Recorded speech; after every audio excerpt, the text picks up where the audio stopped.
Guys, tingnan nyo yung langit ko. Sobrang dilim. May kulay. Ay, ang lakas na hangin. My gosh. Nililipad ang mga lilipad. Siyempre, huwag natin kalimutan na diligan.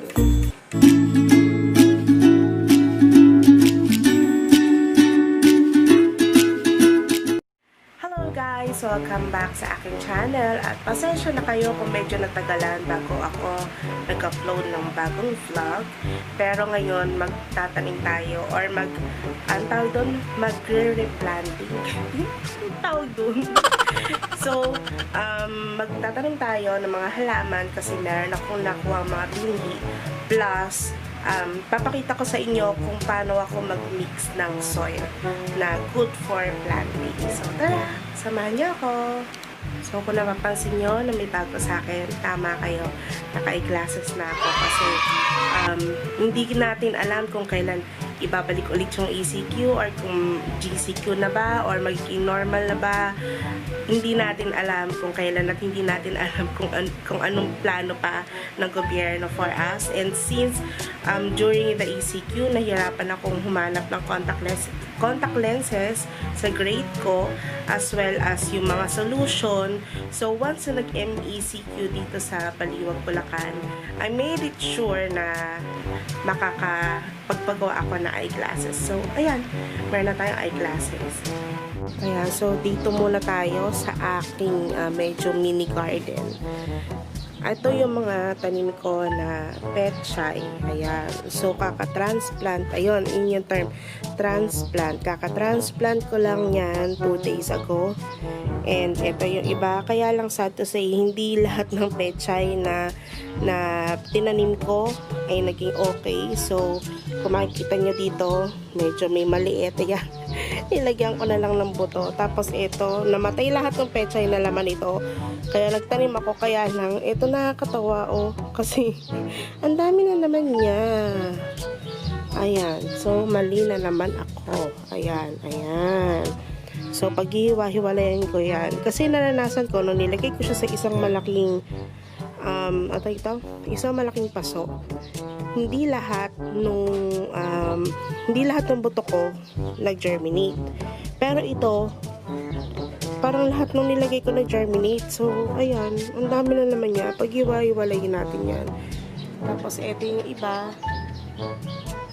Yan, puro pecha yan. Tapos, ito rin. Yan. Ayan. Ito, wala, namatay. Ito yung sinasabi ko sa inyo, namatay na siya. So, tataniman ko na lang ulit siya. Dilipat ko yung iba dito, papunta doon. Tapos, ito pa rin, may pechay. Pechay. Ayan. So, ngayon ang ginagawa ko ay organic planting. Kasi, nadala ako dito. Tingnan nyo, ito yung aking kamatis before. 3 siya.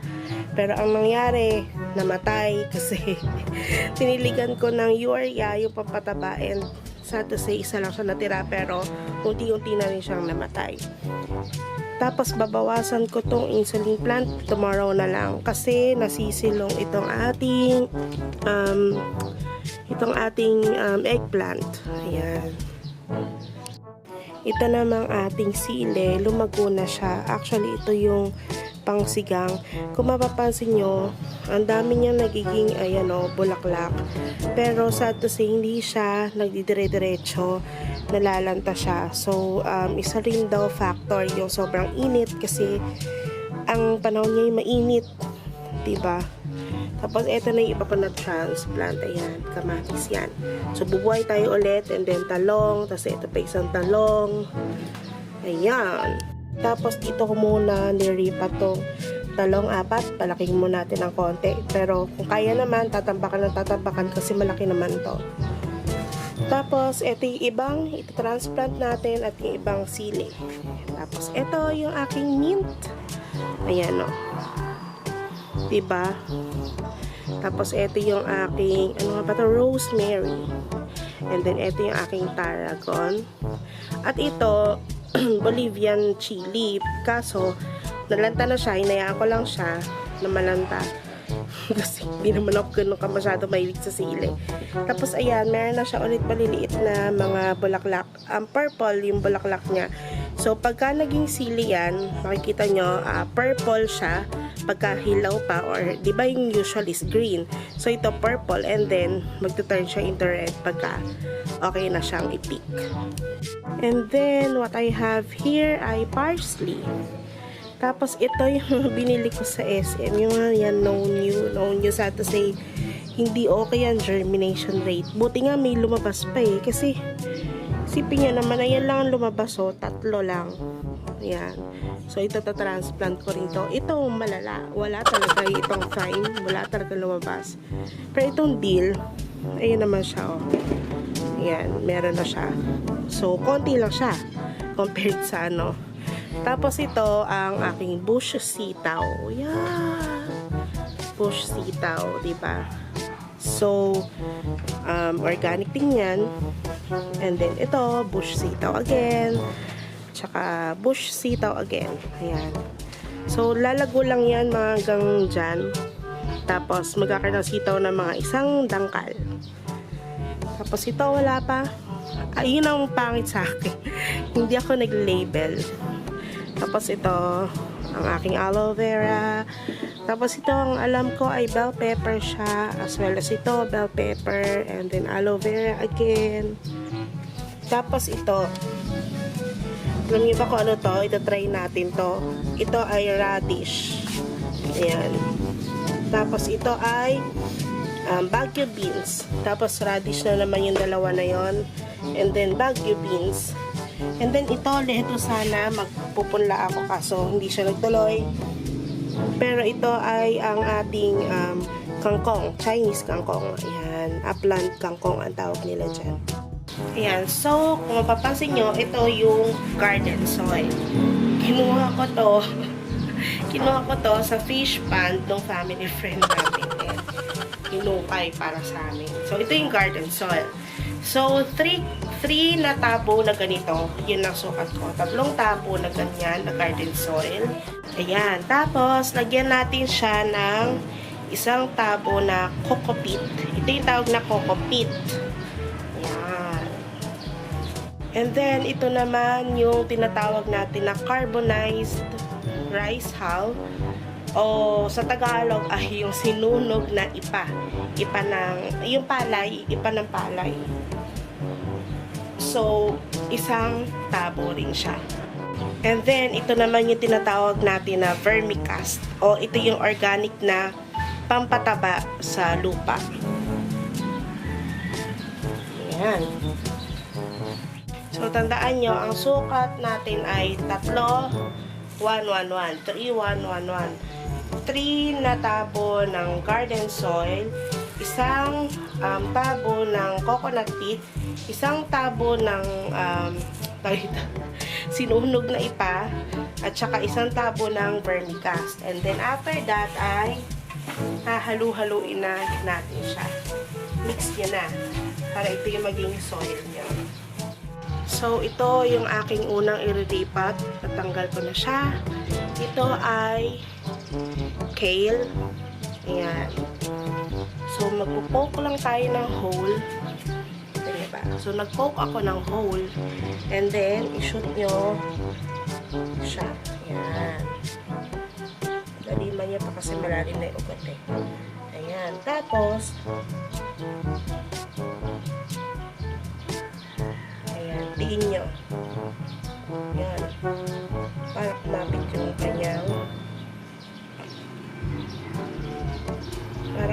yung kanyang ugat. Yan. Yan.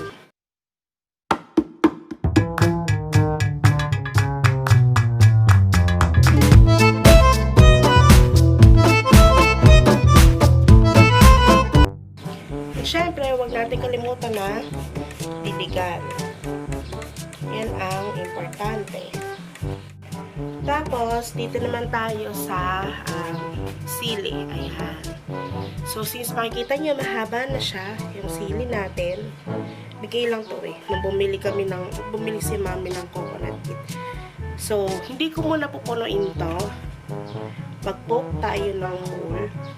And then, kailangan lumalim na siya. Diyan natin siya ilagay. Tapos, idiin nyo na siya para kumapit. Tapos, dito, mag-hole na rin tayo. Dalawa ilalagay ko. Sili lang naman ito eh. Ayan. Tapos, i-poke lang natin ulit yung hole and then i-press down natin. Ayan. Tapos, at saka tayo maglagay ng lupa.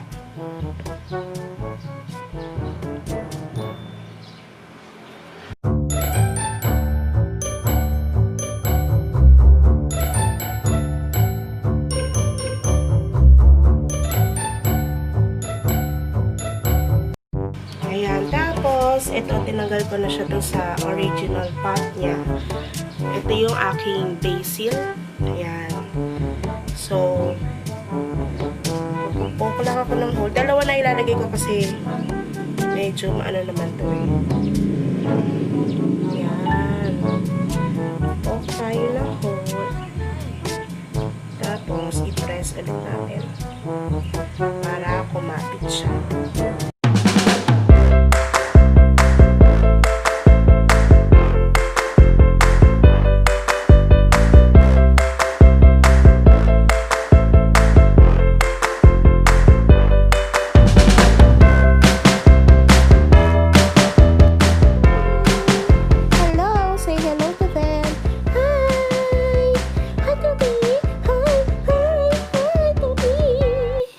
Ayan na, ganyan siya pagka inaano. Naku, huwag mo dilaan.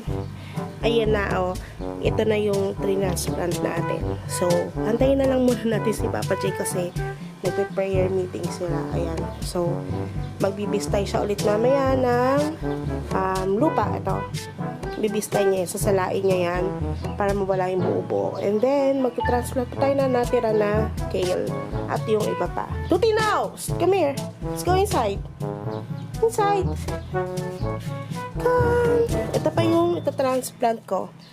Yang okra. Yan. Kailangan na siya matransplant. Kasi baka mamatay na siya. Tapos ito yung kokopit natin. Isang sako siya. Mga mems. Yan. Ay, ang dami pang ito-transplant. Ito pa. Tapos ito, silipon eh, no? Ito, nakakatawa. Binili ko to sa Shopee. Kaso, maliit lang pala siya. And then, dyan ko lang muna kinabit para itong mga herbs natin hindi masyadong masikatan ng araw. Kasi tingnan nyo, oh, medyo naluluoy yung loob. Ayan. Itong mint natin. Ayan. Tapos, ayan. Ay, nako. Love ko yung mga yan. Tapos ito, sana umukay na sila. Ayan. Ito, tinaniman ko ng, binungkal ko. Pumili ko ng kalay-kaye na samba. Yeah. Ito. Pumili ko ng ganito. Ayan. Yan. Bumili ako ng ganyan. Ganyan ko. Ganyan ko siya. Tapos, nilagyan ko ulit ng pechay. Trinay ko naman yung 3 buto lang. 3 buto per poke ng hole. So, 2 poke ako ng hole. And then, 3 buto. Tingnan natin kung ilan yung mag-germinate. Ayan. Tara muna sa loob. Hantayin natin si Papa J. So, ayan. Niluluto ko na siya. Sa very low fire. Alam niyo itong binili ko na kasangkapan na to. Sa SNR ko ito binili eh. Pero, nag-brown na dyan sa gilid-gilid. Tapos, antayin natin siya matunaw. Okay?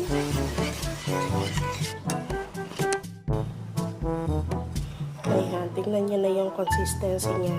Ayan. Nilagyan ko siya ng konting Himalayan salt and konting cornstarch.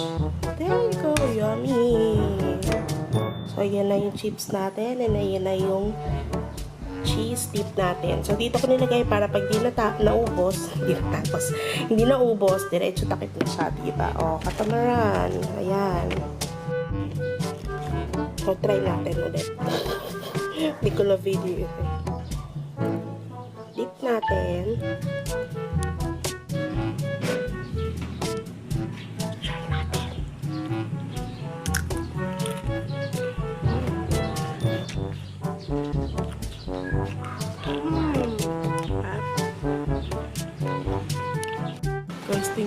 langit to. Sobrang dilim. May kulay. Ang lakas ng hangin. My gosh. Nililipad ang mga lili pa rin.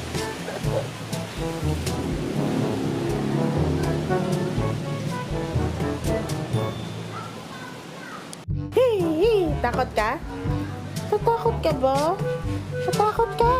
Natatakot ka ba sa hangin? Ito ang aso na takot sa ulan. Takot ka? Are you afraid, baby? Yan, nililipad na ang mga saan ba galing yung mga yun?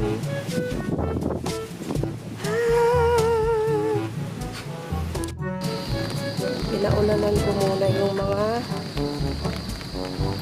transplant natin. Sige muna. 1, 2, 3, 4, 5, 6, 6 lang. Ayan. Kailangan nila ng tubig ulan. Ulan. Umulan. Umulan. Sige, palaki kayo ha. Palaki. Ayan. Dumating na yung supplies natin. Ayan. So, dumating na yung supplies and nag-pictorial yan kanina. So, eto na. Dumating na yung yung ayuda galing kay Madam Cha. Thank you. Kasi nalaman niya na medyo not feeling well ako. So, nagpadala siya ng lugaw. Eto na. Tenen. Thank you, Madam Cha, for the lugaw. Such a thoughtful friend. Tapos ito, yung galing sa samgyupsal nila. Mother, nag-samgyup, kuno-kuno sila. Tuti, are you afraid of the rain? Takot na takot siya sa rain. Ayan no, siya nagsuot niyang basa na yan. Pati yun, yung rollers na yun. Ako, talaga naman, takot na takot. Tara na dito, come here. Come here, baby, come here. Ayaw niya talaga. Matigas ang ulo niya. Takot talaga siya sa ulan.